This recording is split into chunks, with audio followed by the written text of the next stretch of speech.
and welcome to another episode of Todd Talk, because when Todd talks, people listen.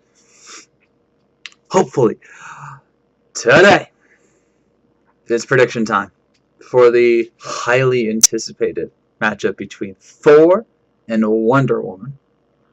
Now, just to get this out of the way, a lot of people have been talking smack about this fight because both of these characters were in Death Battle Season 1. Thor fought Raiden and won.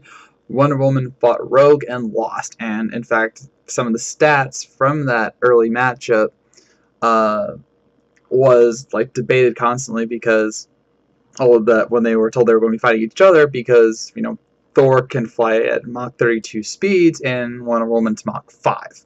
So, like, huge speed disadvantage. But a lot has happened since then. The New 52 has happened, DC Rebirth has happened, a certain graphic novel featuring Wonder Woman has happened.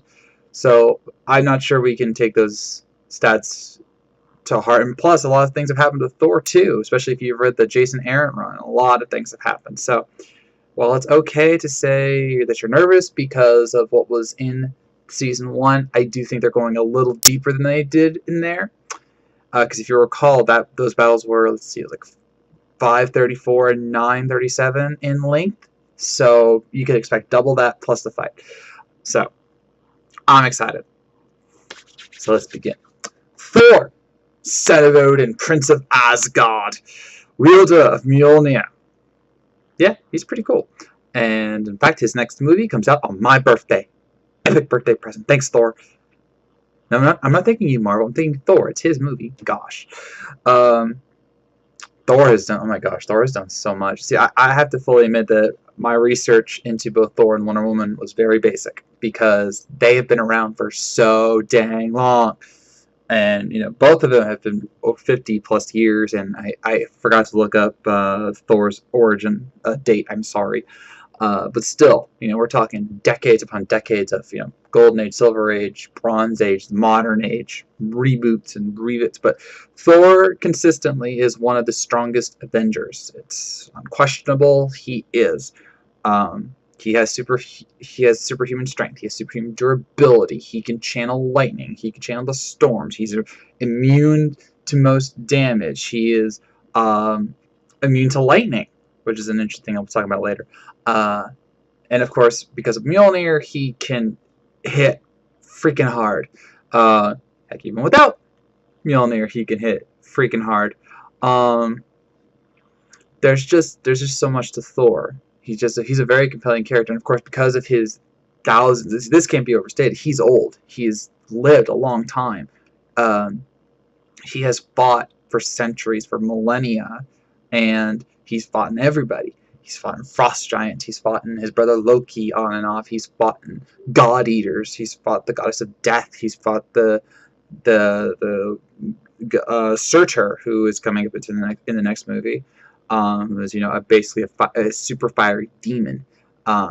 He's fought, of course, many of the big bads of the Marvel Universe. He's just done it all. So he is very worthy of being in a second death battle. And in fact, just the fact that we're going to see him in a 3D death battle brings me a lot of joy. Now, what a lot of people are wondering about is how far into his mythology they're going to go in regards to the newer stuff, because a lot, like I said, a lot has happened since that first death battle. Now, obviously, he's going to have Mjolnir. That's regardless. But Thor also had an axe called Jarjaborn. I probably say that wrong, but that's how I always interpreted it. It was an axe that was created during the Uncanny Avengers arc by Rick Remender. I think that was him. Basically, it was an axe that was enchanted to be able to kill just about anything, including Apocalypse and a Celestial. So I would be very surprised if he didn't have that. In modern continuity, like the recent comics, Thor also lost his arm during a fight, and Odin, in his infinite wisdom, decided, oh, I'm not going to heal that thing. I'm just going to give you a new arm. I'm going to give you a better arm. It's going to be made of metal. Yeah! So he's got a black Uru arm, which is the same metal that his hammer Mjolnir is made out of. It just depends on the 3D model, but I don't see why they wouldn't add that, especially since it's a great defensive weapon. It's a weapon that's actually blocked Mjolnir's strikes when Jane Foster became Thor. So That'd be interesting. But I fully expect Thor and Jar Jar Born to be in there because those are his two main weapons. Mjolnir's obviously the classic one, but Jar Jar Born is the more recent one. He's not, because Thor isn't Thor in the modern comics right now. He is called Odin's son because he became unworthy, for lack of a better term. During the original Sin arc, he was told by Nick Fury that one of his greatest enemies, the God Eater, again part of the great Jason Aaron arc, that he was right. And the horror of hearing that his rival, who was literally there to kill gods, um, because he felt they were worthless, that they didn't do anything good. It horrified him and it made him unworthy. And he has not been able to lift the hammer since, even though there was this one time in Secret Wars. Never mind. But still. Now, a lot of debate has been about whether Mjolnir is going to be the key factor here, and it will be, in my opinion, which I'll get to later. But Mjolnir in itself is an incredibly powerful weapon. Of course, it can shatter like just about anything. It's got the power of a star inside of it, and sorry, it can be thrown, and it cannot be lifted by anybody who is not worthy. Although there's this weird like in space rule where you can like push it, but I highly doubt they're going to go into space. And if they did, that's cheating because this should take place on Earth, or Asgard. No, let's keep it on Earth because why would Wonder Woman go to Asgard? She was in Asgard. Oh, never mind. But Thor is a very epic opponent or character. He's done so much. He has been in the focus of many arcs. He's had great stories told about him, and he's just got deep history. Now, there is one thing I want to make clear, and I'm going to make this clear for both of them. Both of them have died in continuity. Thor, he's died a few times, I think, but the one I know most is he died in the Fear Itself arc, which was like a few years ago. He fought the serpent, which was Odin's brother, and though he did kill the serpent with a new set of tools and armor, he died in the process. Yes, he was resurrected later, but he still died. So keep that in mind. Now, Wonder Woman. Did you know that Wonder Woman fly? I'm about to tell you why. Princess Diana, but this lady don't die. I'm kidding. Diana, Princess of the Amazons, aka Diana Prince, aka one of the purest and most compassionate souls you will ever see. There was an interview during the Blackest Night arc in DC Comics where Jeff Johns revealed why Diana became a purple lantern or a star sapphire lantern, which is the love emotion in the comics. And he goes, because no one loves the world more than Diana. And that's the key to her origin. Regardless of how she got off the island, she got off there because she felt that the world needed the Amazons, and she became their dignitary. Now, sometimes it was because of Steve Trevor, sometimes it wasn't. Sometimes she left, like in the Justice League cartoon, she left because she knew that war was coming and she needed to be there. But still, she got the Wonder Woman armor, and she became one of the greatest warriors the world has ever known. Now, much like Thor, she's lived quite a long time, and because of that, she is incredibly skilled in combat. She even is referred to by Batman as the greatest warrior in the world, which is saying something because he also knows, like Superman.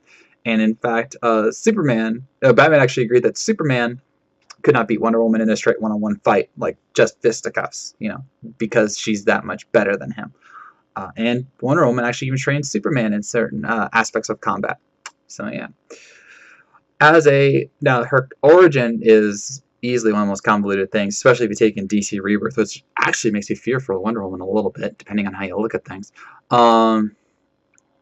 She is either a clay statue that was brought to life by the gods, which was her classic origin, or in New 52 and Rebirth and the recent Wonder Woman movie, she was the child of Hippolyta, queen of the Amazons, and Zeus, basically the all-father of the Greek gods.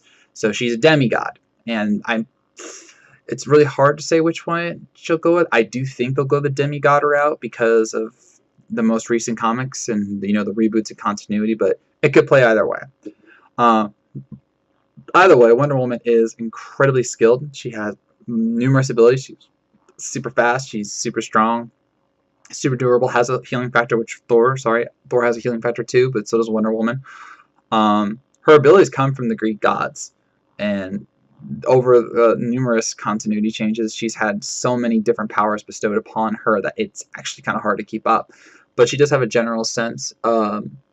She, for example, cannot be hurt by fire, which I thought was very interesting. This is because of Demeter. Or was it Hestia? One of those two.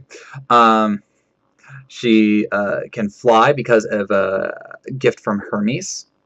She has super speed, which allows her to obviously do the bullet deflection, but she can also move incredibly fast and has super strong, super fast reflexes. Her strength is, if you remember previous Death Battle, her arms are strong enough to help lift the earth. Yeah. She is powerful enough to wound Superman, which I'll get to in a second. And of course, she has a vast set of weapons and abilities, like her sword, which is powerful enough to slice through atoms, which they have mentioned in the Death Battle preview for Wonder Woman, if you haven't seen it yet, so that's confirmed to be a weapon. She has her bracelets of submission, which I don't know why they're still called that, but I always call them gauntlets, which are basically indestructible, can summon the legendary shield Aegis, which is indestructible. It can summon weapons like her sword, like a shield, and other various weapons, and it can apparently even summon energy bolts. And when she does the strike, she can send out an energy wave, which is so powerful, it can actually, I still can't believe this, it can make Superman's ears bleed. So, you know, it's loud. Okay, it's loud. Some of the abilities you may not know about is she's actually resistant to lightning. Now, it's debatable where she's immune, but during a battle with Dr. Psycho, she was struck by powerful lightning, and it didn't hurt her. So, you know, Thor's got lightning, and you know, so there's also I don't know if they'll do this one. She could technically teleport. You know, that was retconned later, but again, with Death Battle, you never know because they always go like, you know, all sources in canon. It's really hard to tell. And then there is one of her more interesting abilities. She can actually remove her gauntlets and unlock her power even further. So, yeah, it's interesting. And dear gosh, Wonder Woman, who hasn't she fought at this point? I mean, she's okay. She beat Batman so badly he ran away, and she was justified in doing it. There was an issue where she was trying to protect someone, and Batman won. It was in Gotham City, and Batman was like, Diana, you can't do this. They did a crime, and blah blah blah blah." And Wonder Woman was like, "Nope," and like, just takes him out. And he's like, "I'm done with this." Batman fears Wonder Woman as much as he loves in some continuities and respects Diana. He fears her more than any other member of the Justice League, even more than Superman, because in a recent comic arc, he showed that there is no magic bullet for Wonder Woman, which is fascinating. Now, obviously, there was another story where there was, but you know, continuity and all that.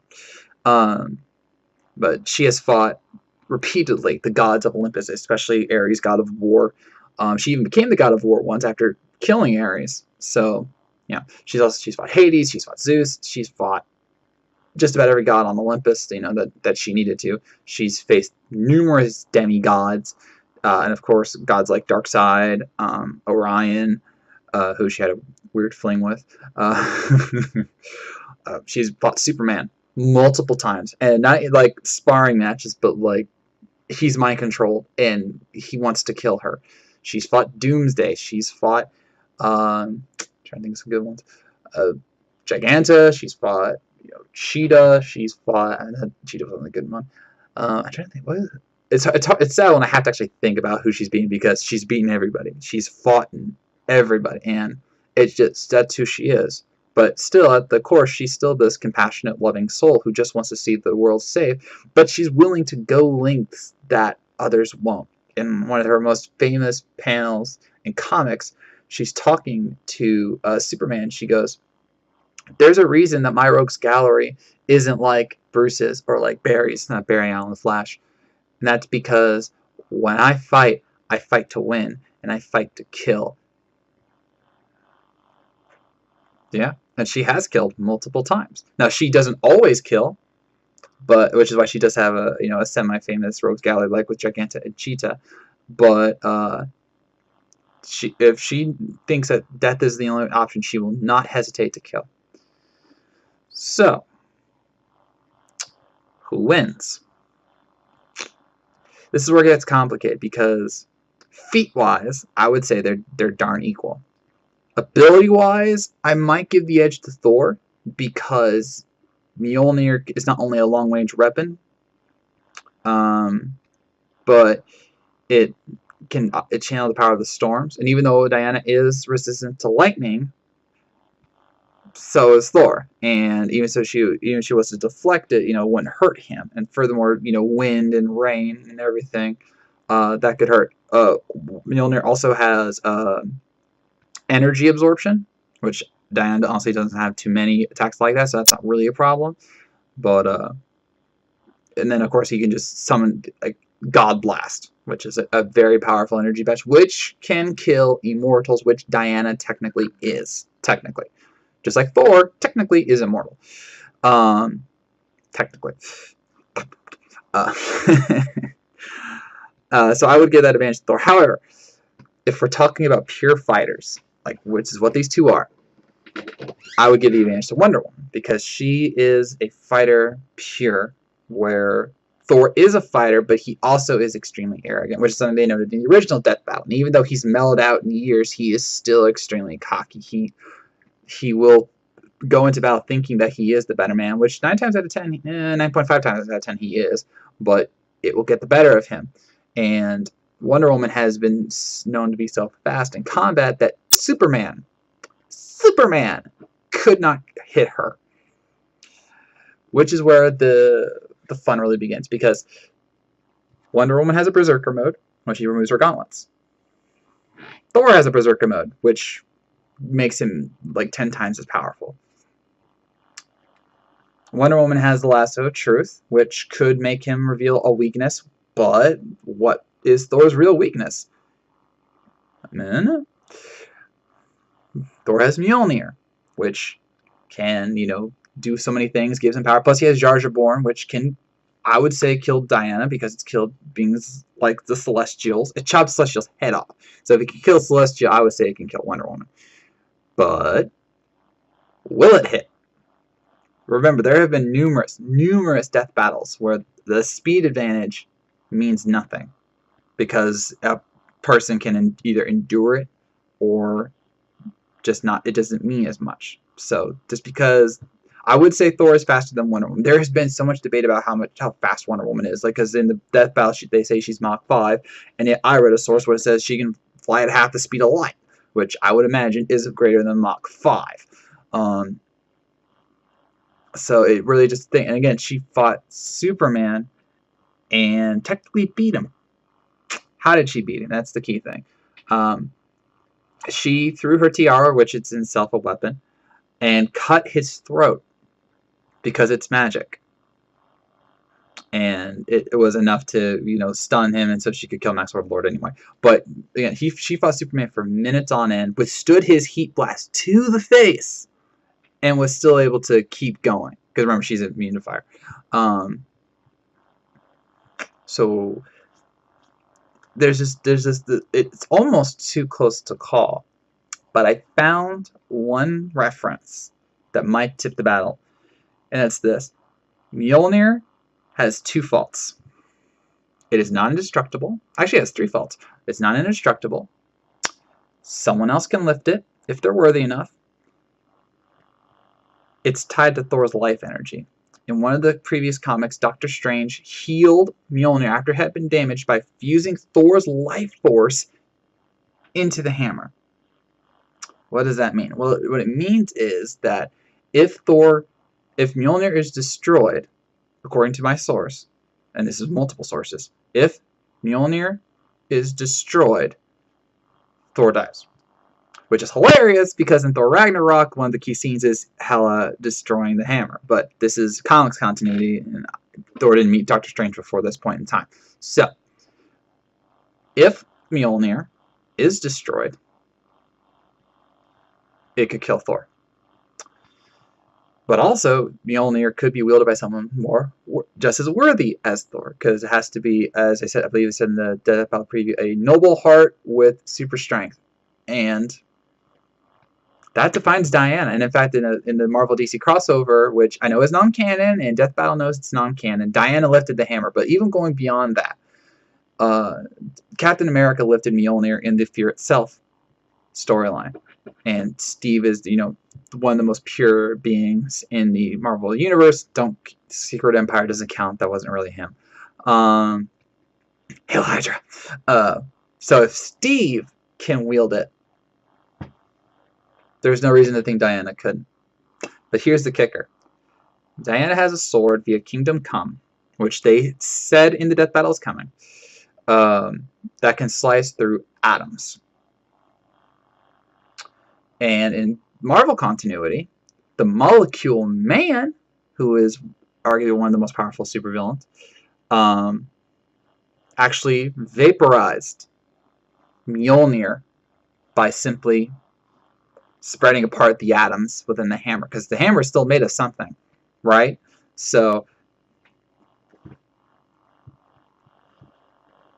if he could simply vaporize it by spreading apart the atoms, what do you think a sword can do that can literally slice an atom? And there's been other times where a magical scythe literally chopped the bloody hammer in half, and that sword's magic, and Diana's sword is magical. It was forged by gods. So whether you call it divine or magical, I think that thing could cut Mjolnir in half. And if Death Battle holds true to this source that I found, that could kill Thor. So either she wields the hammer and kills him that way, she slices the hammer, kills him that way, or she just goes Wonder Woman on him and just outbeats him in battle. It's incredibly possible. Now, this is going to be a close matchup. I really think I would love to see this match go like 25 minutes between the breakdown and the fight, especially with Torian animating. But this is going to be special. But I am putting my heart and my hope in Wonder Woman. Okay, I think she's got the better weapon. I think she's got the better combat skills, and I think she will be able to endure long enough to pull it out. If she loses, I won't mind. This is one of those death battles where I don't mind if I lose, because these are really cool characters. But my prediction, I go Wonder Woman. So there you go. So with that, I'm ending this episode of Todd Talk. Do you think Wonder Woman will win? Do you think Thor will win? Who you got? Let me know. And then I will wait with bated breath. I seriously can't wait for this battle. This is going to be really fun. It's gonna be good. And then once obviously the battle comes out, I will